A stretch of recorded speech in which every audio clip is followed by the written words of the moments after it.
Sir सबसे पहले तो आपको बहुत बहुत मुबारक। ये 2018 आपके लिए बहुत ही अच्छा रहा। लगातार 3 मूवी हिट, मुल्क, धड़क, अब सिम्बा। सिम्बा तो रिकॉर्ड कर चुका है, 250 को टच करने वाला है। जी। तो सबसे पहले तो उसके बारे में जानना चाहिए, कैसा प्रशंसा मिली आपको, कैसे लोगों कैसा रिस्पांस रहा पहले तो। बहुत ज़बरदस्त रिस्पॉन्स है सिम्बा का, और मुझे लगता है कि साल की ये सबसे सफलतम फिल्मों में से एक है। और रोहित शेट्टी जी ने जो फिल्म बनाई है वो बिल्कुल, आप देखें तो उसके अंदर मनोरंजन भी है, उसके अंदर शिक्षा भी है, उसके अंदर विषय भी है। हर मामले में जैसा कि सिनेमा से लोगों को अपेक्षा होती है, तो वैसी अपेक्षाओं को पूरी करने वाली फिल्म है। और एक एक फिल्म का एक एक कैरेक्टर उसमें बिल्कुल, चूंकि ये रोहित शेट्टी की विशेषता है, एक डायरेक्टर के रूप में वो अपने हर कैरेक्टर को एक हीरो के जैसे प्रेजेंट करते हैं।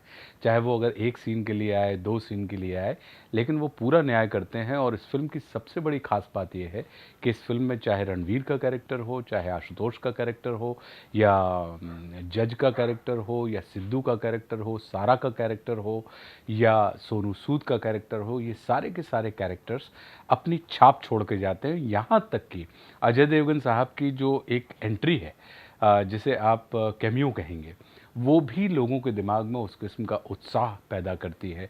या लास्ट का फ्रेम जो अक्षय कुमार साहब का है, वो भी लोगों के दिमाग में चस्पा हो जाता है। तो ये अपने आप में एक कुशल निर्देशक या कुशल कहानीकार, उनको कहानी कहने का एक तरीका पता है, तो रोहित को, तो रोहित ने बहुत कुशलता के साथ ये कहानी लोगों तक पहुंचाई। लोगों ने उस कहानी को रिसीव भी बहुत अच्छे से किया। और हम सबके लिए आनंद का विषय ये है कि हम साल की सबसे बड़ी हिट फिल्म के हिस्से हैं। तो आनंद है इस बात का। हमारे जीवन की तो ये पहली फिल्म है जिसका हिस्सा हम रहे हैं, और उसने 250 करोड़ के ऊपर अभी तक 4-5 दिनों में बिजनेस कर लिया हो। ओके सर, ये 2018 की बात करें, 3 मूवी आपके तीनों अलग अलग किरदार रहे हैं। एक में आप वकील का किरदार निभा रहे, एक का जी। पिता में, और एक पुलिस वाले का रोल। जी। सो एक क्या चीज रहती है जिस बेसिस पे आप चुनते हैं, या स्क्रिप्ट चुनते हैं, या उसे मूवी को साइन करते हैं? देखिए, एक एक्टर के रूप में हमेशा से हमारी ख्वाहिश ये रही है कि हमारे हिस्से में अलग अलग किस्म के और अलग अलग टेम्परामेंट के कैरेक्टर्स आएँ। और जब अलग अलग टेम्परामेंट के कैरेक्टर आप करते हैं, तो एक एज एन एक्टर आपका अपने आप में परिष्कार भी होता है, अपने आप का विस्तार भी होता है, और आप एक सेट इमेज में नहीं बने रहते हैं। और उसका वही कारण रहा है कि हमारे हिस्से में, चाहे राइट फ्रॉम दुश्मन और टिल सिम्बा, अगर आप देखेंगे तो भिन्न भिन्न किस्म के किरदार हमारे हिस्से में आते रहे। और पिछले साल भी अगर देखें तो 3 फिल्में आईं, धड़क, मुल्क और सिम्बा। ये तीनों फिल्मों का सुर अलग था, और मेरे हिस्से में आने वाले ये जो 3 कैरेक्टर थे, ये कंप्लीटली अलग थे।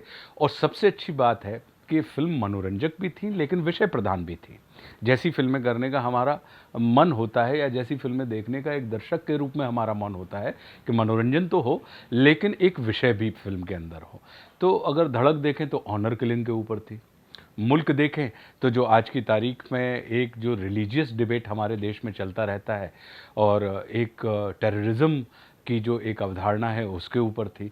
और सिम्बा यदि देखें तो रेप जैसे इशू को हैंडल करते हुए बड़ी सेंसिटिव और बड़ी आनंददायक फिल्म थी, कि जिसने रेप जैसे गंभीर विषय के ऊपर बड़ी गंभीरता से विचार करते हुए आपको मनोरंजन भी दिया, लेकिन साथ में हमारे और आपके अंदर उस भीषण समस्या के बारे में कहीं ना कहीं हमारे और आपके दिमाग में एक प्रश्न चिन्ह भी खड़े कर दिए। ओके, थोड़े दिन पहले हमने रोहित जी से बात की थी मैंने, तो उन्होंने कहा था आशु जी के बारे में एक बहुत ही अच्छी चीज़ है कि वो कोई भी किरदार में बहुत ही जल्दी ढल जाते हैं।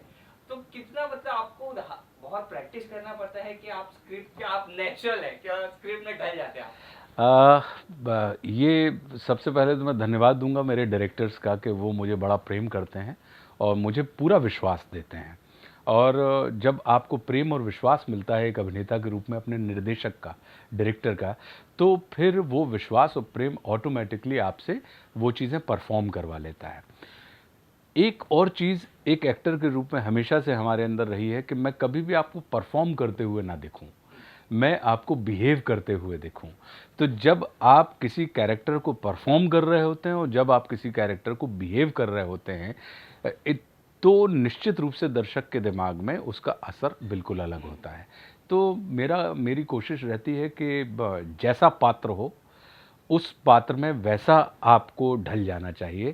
कि अगर पानी है तो अभिनेता जो होता है वो पानी के जैसा होता है कि अगर गिलास में है तो वो कोनिकल शेप में होगा, अगर मान लीजिए किसी स्क्वायर डब्बे में है तो वो स्क्वायर शेप का हो जाएगा, अगर मान लीजिए वो किसी गोल थर्मस के अंदर है तो वो गोल हो जाएगा। तो कोशिश हमारी ये रहती है कि जो कैरेक्टर्स होते हैं वो पात्र होते हैं, मतलब कंटेनर, और जो एक्टर होता है वो पदार्थ होता है, मतलब पानी, वाटर। तो हमारा प्रयास रहता है कि हम पदार्थ के हिसाब से पात्र के शेप को ना बदलें, बल्कि पात्र के हिसाब से पदार्थ का शेप उसके अंदर ढल जाए। ओके सर, आपको बॉलीवुड में तो बहुत प्यार मिला, इसके अलावा आपने साउथ की मूवी की है, मराठी मूवी की है, तो आपको कोई डिफरेंस है with south and north movie में? देखिए, फ़िल्म की अपनी भाषा होती है, क्योंकि फ़िल्म की जो भाषा होती है वो भाव की भाषा होती है, इमोशन की भाषा होती है। तो इमोशन के लिए कहीं किसी और, ये जो हैं ये सिर्फ़ भाषाएँ ही हैं, चाहे वो तमिल हो, तेलुगु हो, हिंदी हो, मराठी हो, कन्नड़ हो, गुजराती हो, बंगला हो, हरियाणवी हो। तो हमने इन तमाम भाषाओं की फ़िल्मों में काम किया है, और मुझे लगता है कि अ एक मीडियम के रूप में अगर देखूं कि कोई अंतर है, तो मुझे कोई ऐसा विशेष अंतर समझ में नहीं आया, क्योंकि फ़िल्म में तमिल, वो सिर्फ़ भाषा का अंतर हो सकता है कि तमिल में तमिल भाषा में डायलॉग आपको सुनाई पड़ेंगे, या हिंदी में हिंदी भाषा में आपको सुनाई पड़ेंगे। तो भाषा के अंतर को हम माध्यम का अंतर नहीं मान सकते, प्रक्रिया का अंतर नहीं मान सकते। ओके सर, हमने बहुत से आपके ज्यादातर कैरेक्टर पॉलिटिकल कैरेक्टर ज्यादा देखे हैं, और आजकल बायोपिक का ट्रेंड चल रहा है, तो आपको अगर मिला बायोपिक करने का तो आप कौन से पॉलिटिक्स का ऐसा करना चाहेंगे, पॉलिटिकल पर्सन का, अगर आपको मिले मौका? देखिए, अगर मुझे मौका मिले तो मैं बायोपिक की बात कर रहा हूँ, अभी मैं थोड़ा सा अपने आप को खोल दूंगा। तो मैं व्यक्तित्व, जो जिन व्यक्तित्वों से मैं प्रभावित हूँ उसमें से स्वामी विवेकानंद जी का चरित्र है। अगर बायोपिक मिलती है तो मैं विवेकानंद जी के चरित्र को निश्चित रूप से करना चाहूँगा। अगर बायोपिक मिलती है तो मैं श्री रामकृष्ण परमहंस जी के चरित्र को करना चाहूँगा। यदि बायोपिक मिलती है, हालांकि हम गांधी जी जैसे नहीं लगते हैं, लेकिन हम निश्चित रूप से गांधी जी के किरदार को करना चाहेंगे, नेताजी सुभाष चंद्र बोस के किरदार को करना चाहेंगे। तो ये तमाम जो चरित्र रहे हैं, अगर भगत सिंह का, चंद्रशेखर आज़ाद का अगर मुझे किरदार करने के लिए मौका मिलेगा तो मैं निश्चित रूप से आज़ाद को प्ले करना चाहूँगा। तो ऐसे कई सारे कैरेक्टर्स हैं, बायोपिक अगर उनकी बनती है तो अगर करने का मौका मिलेगा तो हम निश्चित रूप से करेंगे। ओके सर, आजकल डिजिटल का भी बहुत मार्केट है, हमारे डीजे बहुत बड़े बड़े कलाकार डिजिटल वर्ल्ड में भी आ चुके हैं, और बहुत जन चाहते भी है कि आप भी काम करें डिजिटल वेब सीरीज में, तो इन फ्यूचर आप काम करना चाहेंगे वेब सीरीज में? बिल्कुल, बिल्कुल करना चाहूँगा वेब सीरीज़ में काम, क्योंकि मेरा ये मानना है कि अभिनय के परिष्कार के लिए आपको जितने भी माध्यम मिलते हैं, चाहे वो मंच हो, चाहे वो बड़ा पर्दा हो, छोटा पर्दा हो, टेलीविज़न, चाहे वो वेब सीरीज़ हो, आपको निश्चित रूप से एक एक्टर के रूप में उन तमाम माध्यमों का, तमाम प्लेटफ़ॉर्म का इस्तेमाल करना चाहिए। और अभी मैं एक वेब सीरीज़ कर रहा हूँ, जो महाराज छत्रसाल बुंदेला के ऊपर है। तो वो उस वेब सीरीज़ को मैं कर रहा हूँ। तो मैं बिल्कुल ओपन हूँ कि चाहे, लेकिन बस यही है कि कैरेक्टर्स जो हों वो स्ट्रॉन्ग कैरेक्टर हों, वो सेंट्रल कैरेक्टर हों। ओके सर, आप जो भी मूवी करते हैं उसमें कोई ना कोई एक मुद्दा जो रहता है वो लोगों तक पहुंचता है। रिसेंटली हमने एक देखा था, एक हादसा हुआ था सूरत में, एक लड़की जो लॉक हो गई थी कार में, तो सरकार ने एक मुहिम मतलब छेड़ी है कि उसके ऊपर एक मूवी बन रही है हेडसेट करके, जो बच्चों लोग को ट्रेन करेगी लॉक के बारे में, सेंट्रल लॉक के बारे में। ये मुहिम के बारे में आप क्या कहना चाहेंगे? बहुत अच्छी है मुहिम। तो जब भी बनती हैं तो विषय प्रधान होती हैं और लोगों को एडुकेट करने के लिए होती हैं, उनको शिक्षित करने के लिए होती हैं। तो बड़ा स्वागत योग्य है कि ऐसी तमाम चीज़ें सरकार के द्वारा प्रयास किया जा रहा है कि समाज को उस तरीके की शिक्षा दी जाए, या उस तरीके की अवेयरनेस समाज के अंदर खड़ी की जाए, जिससे सरकार और समाज तो एक दूसरे के पूरक होते हैं। क्योंकि सरकार किसकी है? समाज की। और समाज कौन है? सरकार। तो ये एक दूसरे के बीच में इस ब्रिज को पाटने का एक ब्रिज के रूप में जो काम कर रहे हैं, तो ये बहुत अच्छा है, स्वागत योग्य है। ओके, आशीष, लास्ट दो सवाल। हमारे यहाँ देखा जाए दौर, अब जो हिंदुस्तान में फ्रीडम ऑफ जो स्पीच है, जो कहना चाहते हैं वो जो कहते हैं वो बस दबाव दिया जाता है, जो हम मतलब समझते हैं, जो बोलना चाहते हैं बोलने के बाद लोग दबा जाए। जैसे हमने रिसेंटली देखा नसरुद्दीन शाह जी ने जो कहा है, कमिट किया है, उसके ऊपर एक विवाद हो चुका है, उसके बारे में आप क्या कहना चाहिए? फ्रीडम ऑफ स्पीच कितनी जरूरी, अपनी राय रखना?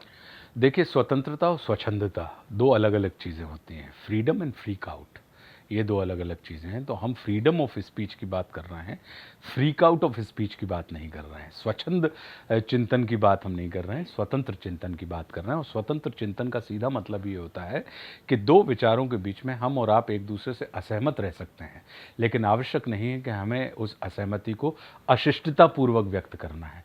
मैं शिष्टता का पक्षधर हूँ।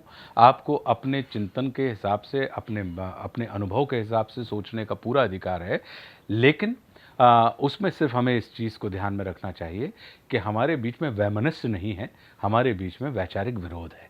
तो विरोध और वैमनस्य के बीच के अंतर को मैं बड़ा पक्षधर हूँ।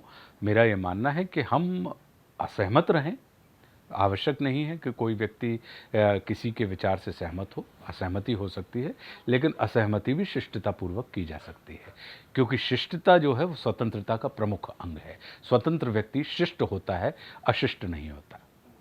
सही सर। लास्ट परसों आपकी सून चिड़िया की ट्रेलर लॉन्च होने वाली है, परसों ऑनलाइन होने वाली है, तो कितने एक्साइटेड हो आप? फैन को क्या कहना चाहेंगे? मैं बहुत एक्साइटेड हूँ, क्योंकि सोन चिरैया जो मेरी वन ऑफ द फेवरेट फिल्मों में से एक है और one of the favourite characters में से एक है।